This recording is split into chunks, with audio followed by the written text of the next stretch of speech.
Assalamualaikum warahmatullahi wabarakatuh. Perkenalkan, saya adalah mahasiswi Universitas Muhammadiyah Semarang semester 4. Kali ini saya dan teman-teman saya akan mempresentasikan pembelajaran ekonomi Islam dengan bab penentuan output agregat dan tingkat upah.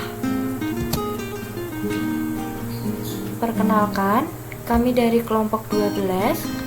Yang pertama adalah saya, Desin Rizky Ramadhani, berNIM E2B019353.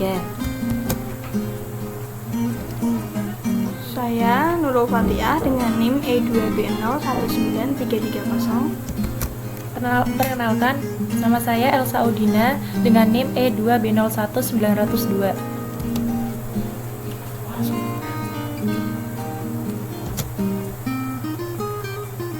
Pendahuluan. Untuk mengatasi perekonomian makro, maka diperlukan pendekatan agregasi untuk menanganinya, sehingga muncul permintaan agregat, penawaran agregat, dan keseimbangan agregat. Yang kedua, dalam proses pembentukan output akan dijalankan dengan proses penyediaan input dan teknologi produksi. Jika sudah terbentuk output, maka tingkat upah akan sangat berperan dalam proses ini.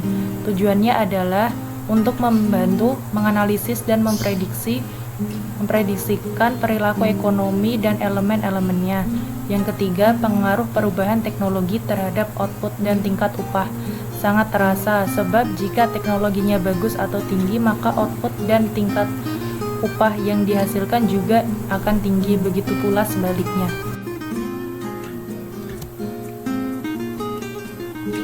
Yang selanjutnya ada hak dan kewajiban tenaga kerja adalah sebagai berikut.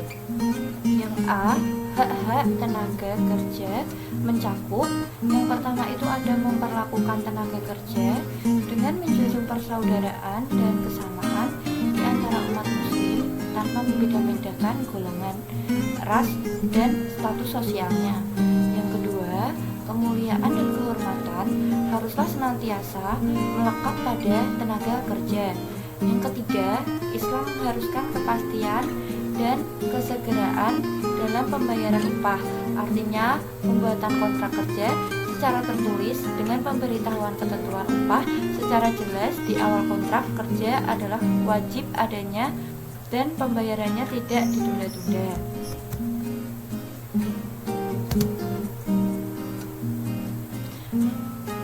Dan yang keempat, tidak membebani para pekerja dengan pekerjaan yang berat di luar kekuatan fisiknya. Jika pekerjaan itu berat dan pekerjaan tidak dapat mengerjakan, maka hendaklah majikannya membantunya.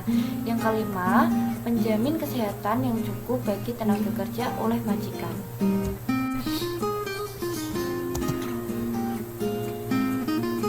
Yang selanjutnya ada kewajiban tenaga kerja adalah hak majikan. Adapun kewajiban tenaga kerja: 1.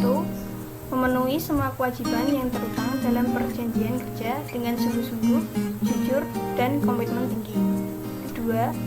Sepenuh hati dalam mengambil ilmu dan manfaat dari pelatihan agar dapat meningkatkan kemampuan serta kualifikasinya. 3. Secara moral, tenaga kerja terikat untuk selalu setia dan menjaga amanah dalam bekerja. Yang keempat, menjaga fisik untuk mencapai efisiensi tenaga kerja dan lebih produktif.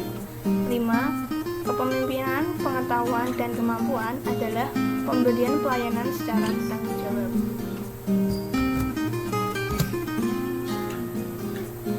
Yang selanjutnya, pasar tenaga kerja.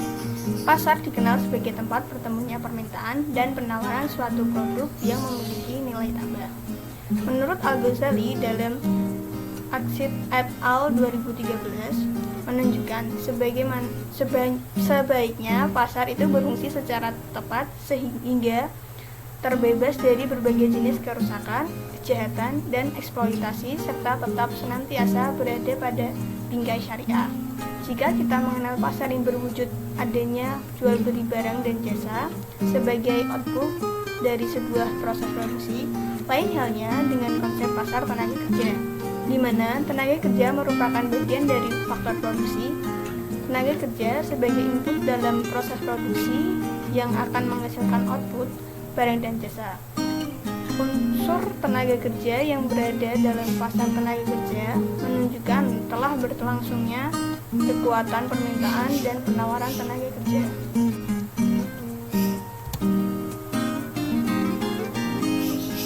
Pasar tenaga kerja dan penawaran agregat. Pasar tenaga kerja memegang peranan penting dan menjadi faktor penentu terhadap kinerja perekonomian negara. Secara teoritis, pasar tenaga kerja akan menentukan skema penawaran agregat. Skema penawaran agregat jika dilihat lebih jauh akan menentukan besarnya pendapatan nasional dan dapat mempengaruhi harga umum dalam kondisi seimbang. Kurva penawaran agregat di atas berbentuk miring ke atas, artinya kenaikan tingkat harga keseluruhan dalam perekonomian cenderung meningkatkan jumlah penawaran barang dan jasa, sedangkan penurunan dalam tingkat harga cenderung akan mengurangi jumlah penawaran barang dan jasa. Terdapat hubungan positif antara tingkat harga dan output. Gambar di atas menunjukkan bahwa pada saat P sama dengan E, maka Y akan sama dengan YN. Hal ini dikarenakan asumsi yang digunakan pada terjadinya keseimbangan antara keadaan upah dan keadaan harga yang membentuk tingkat pengangguran alamiah, di mana tingkat pengangguran alamiah dapat menentukan besaran jumlah tenaga kerja dan output yang dihasilkan, di mana pengangguran yang meningkat mampu menurunkan output.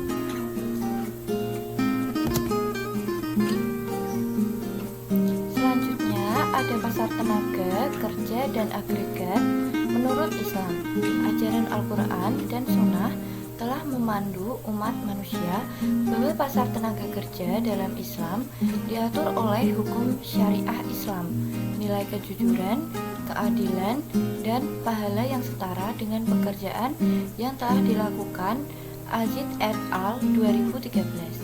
Pasar tenaga kerja yang dilihat dari sudut pandang Islam juga diartikan sebagai penawaran tenaga kerja yang terdiri dari angkatan kerja yang sesuai dengan permintaan tenaga kerja dengan tingkat upah yang sesuai. Islam memberikan tuntutan kepada manusia untuk menjadi insan yang produktif dan diwajibkan untuk bekerja mencari karunia Allah di bumi ini. Selanjutnya ada kurva, yaitu kurva permintaan dan penawaran tenaga kerja. Di sini menunjukkan SR adalah total sumber daya yang ditawarkan sesudah sejumlah SU dari pekerjaan dengan ujrah U, yang merupakan titik potong antara kurva penawaran dan kurva permintaan DD. Maka sisanya yakni SR sampai SU menjadi jumlah sumber daya kewirausahaan yang ditawarkan. Sumber daya sejumlah SU sampai SR tidak ekonomis jika dipekerjakan dengan ujrah sebesar U karena opportunity cost-nya lebih tinggi daripada yang para pengusaha itu bersedia bayarkan. Ajaran Islam mendesak atau mewajibkan orang untuk mencari nafkah dan mengatur adalah pilihan yang amat dicegah.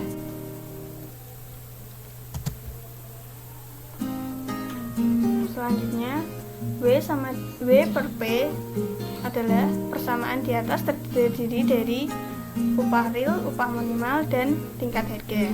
Tingkat keseimbangan dalam pasar tenaga kerja berada pada tingkat kesempatan kerja penuh atau full employment, di mana setiap pekerja yang mau bekerja dengan tingkat upah yang berlaku di pasar, mereka dapat memperoleh pekerjaannya bentuk derivasi geometrik dari kurva penawaran agregat yang berasal dari keseimbangan pasar tenaga kerja dipandang dari sisi hukum.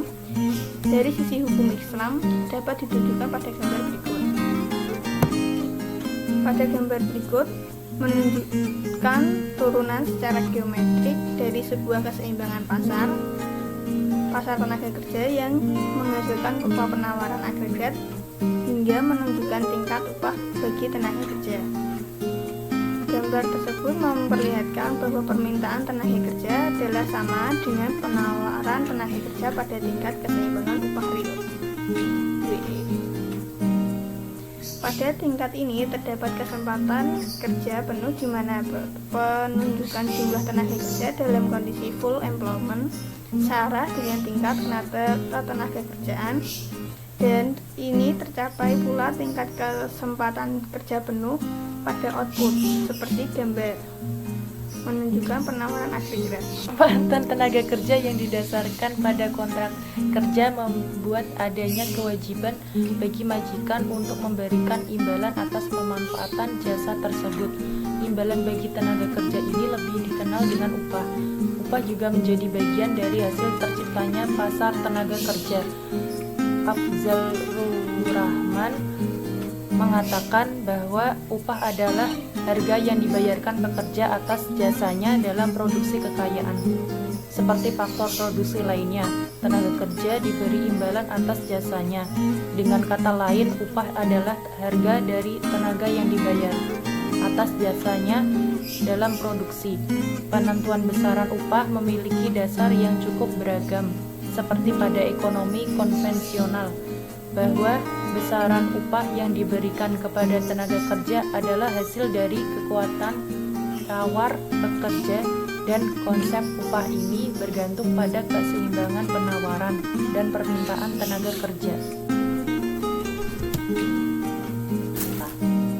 Selanjutnya, pemberian upah ini tergantung pada 1.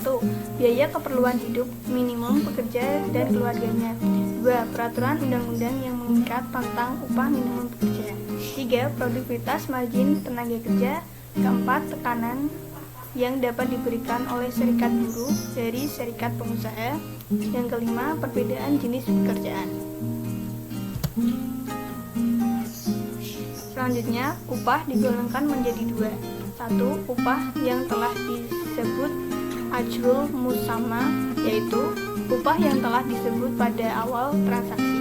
Syaratnya adalah ketika disebutkan harus disertai adanya kerelaan atau diterima oleh kedua belah pihak.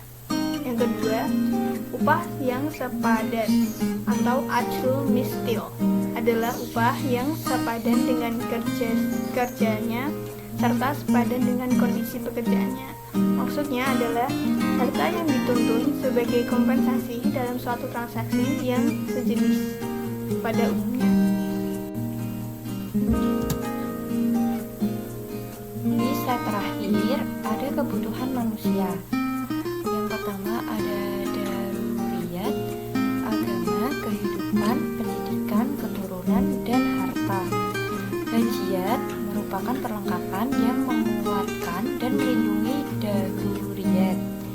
Tahsiniyat merupakan penambahan bentuk kesenangan dan keindahan daruriyat dan hajiyat.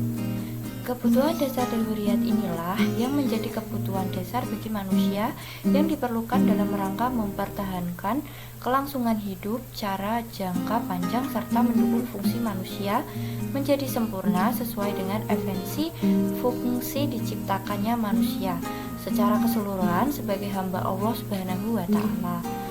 Implikasi dan kebijakan upah menurut Islam ini adalah dapat tercapainya pemerataan perekonomian dan kesejahteraan rakyat yang dituju bagi sebuah negara yang dapat tercapai.